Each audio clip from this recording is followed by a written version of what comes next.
Bonjour à tous, on se retrouve aujourd'hui pour un nouvel épisode de Pharmagia, épisode 10. Donc on approche lentement mais sûrement de la fin de la série, aussi triste que ça me met. Et donc dans cet épisode, on va reprendre la suite de l'épisode 9 avec le combat contre l'oreille, donc qui est la dernière Aura Sensei qui pose réellement une menace à l'avancée de nos héros.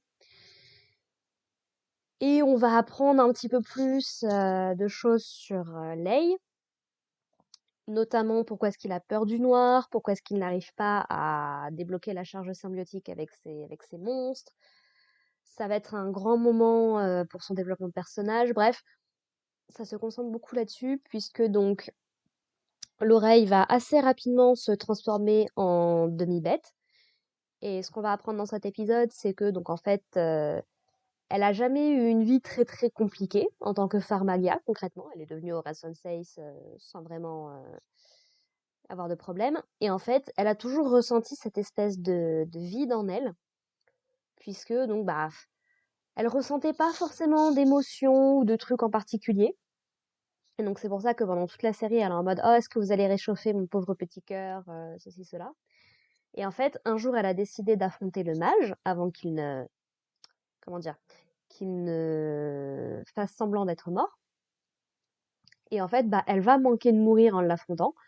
Et ça va soudainement lui débloquer l'émotion de la peur dans son petit truc là. Et du coup, bah, c'est ça qu'elle cherche depuis ce moment-là, c'est à ressentir de la peur. Et c'est pour ça elle affronte plein de trucs, elle fait plein de trucs à côté. Et elle va ressentir de la peur dans cet épisode, puisque bah, bien évidemment, nos personnages vont réussir à la battre.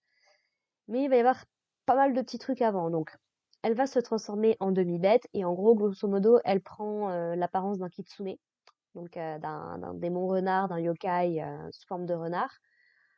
Elle a le masque, elle a les queues derrière elle, et elle a surtout une espèce de petit instrument de musique fait de petites clochettes, qui en fait, grâce à ça, va supprimer les sens de nos personnages. En tout cas, elle va leur laisser l'ouïe et le toucher, histoire que comme ça, bah, tous les personnages puissent bien entendre la souffrance de leurs camarades sans pouvoir réellement rien faire, et le toucher pour que bien évidemment ils ressentent la douleur qui va leur arriver dessus.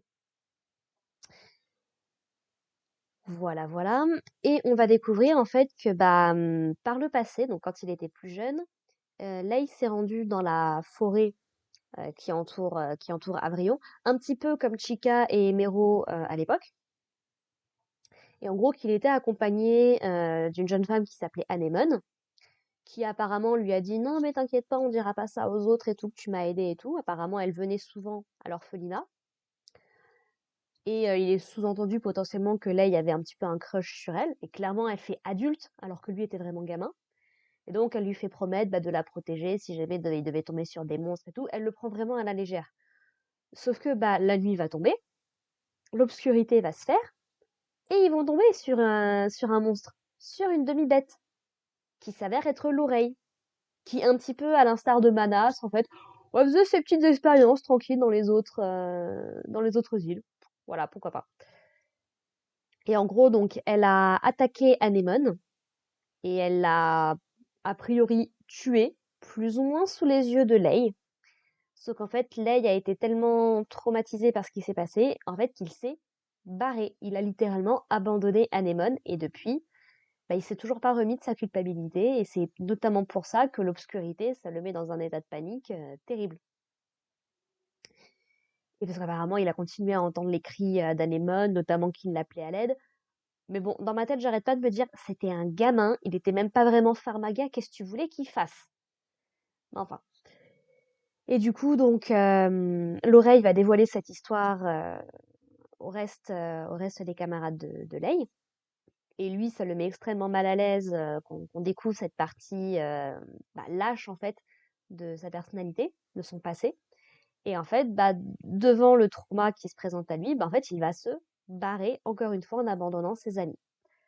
Mais ce que j'aime beaucoup, c'est que bah, ils lui en tiennent pas rigueur et ils sont totalement prêts à le venger de ce qui lui est arrivé et ils sont prêts à le soutenir.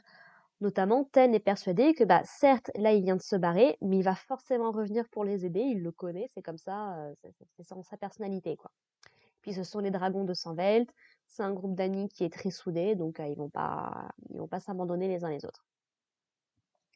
Donc là, il y a une petite partie introspection où il se remémore un petit peu tout ça, et il essaye même à un moment vraiment d'aller aider ses camarades. Mais la peur le tétanise littéralement sur place, et je peux pas vraiment lui en vouloir en fait. Le trauma qu'il a vécu, qu'il a subi pendant toutes ces années, c'est pas quelque chose que tu peux juste dire bon allez, j'oublie ce qui s'est passé, je me fais une petite tape sur l'épaule et tout va aller.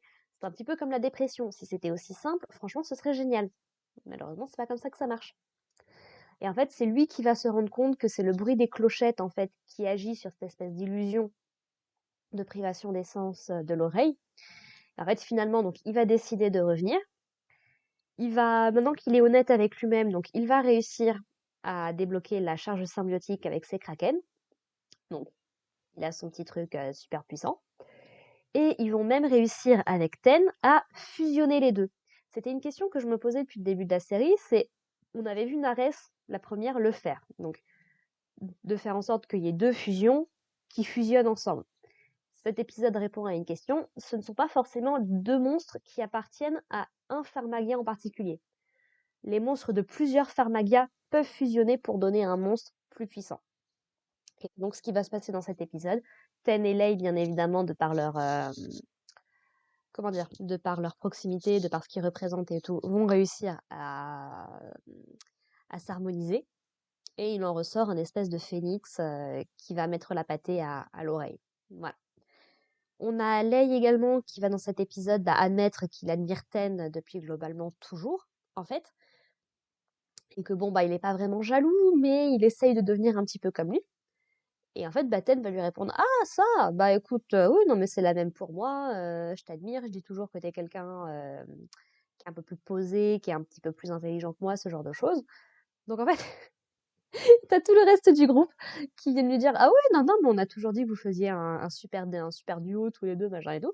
Bon, ce que je trouve qui a pas vraiment été super mis en place dans cette série, c'est dommage. C'est pas aussi profond que d'autres rivalités qu'on a pu voir, que ce soit dans des travaux de Mashima ou à côté. Mais voilà, c'est mignon en fait.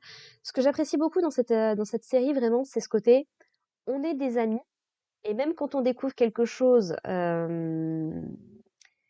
d'un petit peu compromettant sur nos amis, ben, on est là pour les soutenir. On comprend que c'est pas vraiment leur faute. On comprend qu'il y a des trucs, il y a des circonstances atténuantes, on va dire. Et donc, ben, on est prêt à les soutenir et à faire tout ce qu'il faut pour que ça aille mieux, quoi. Donc ça, franchement, c'est vraiment très très appréciable. J'aime beaucoup. Voilà, voilà. Et donc, Papy Dentro, du coup, bah, les amène jusqu'à la route neurale. Du coup, bah, en leur disant, bah, je suis vraiment désolée de faire reposer ce fardeau sur vous, les gamins, mais j'ai pas trop le choix. Donc, allez arrêter ce mage avant basiquement qu'il ne décime, en fait, tout Félicidade. Et du coup, donc, nos personnages se rendent au château du mage. Et c'est là qu'ils vont tomber sur quelque chose d'un petit peu particulier, puisqu'ils vont tomber sur Manas, Corpus, Gladza, Dissan et Nares, qui ne sont absolument plus eux-mêmes et qui vont tous, sans exception, Nares compris, se transformer en demi-bête. Puisque donc l'épisode est monté un petit peu bizarrement, puisque plusieurs fois dans l'épisode, on va avoir un focus en fait sur les Aura Senseis, notamment sur Nares qui s'est réveillé après ce qui s'est passé dans il y a quelques épisodes. Et en gros, bah, le mage va lui prendre son âme, visiblement, en tout cas faire quelque chose dans ce genre-là.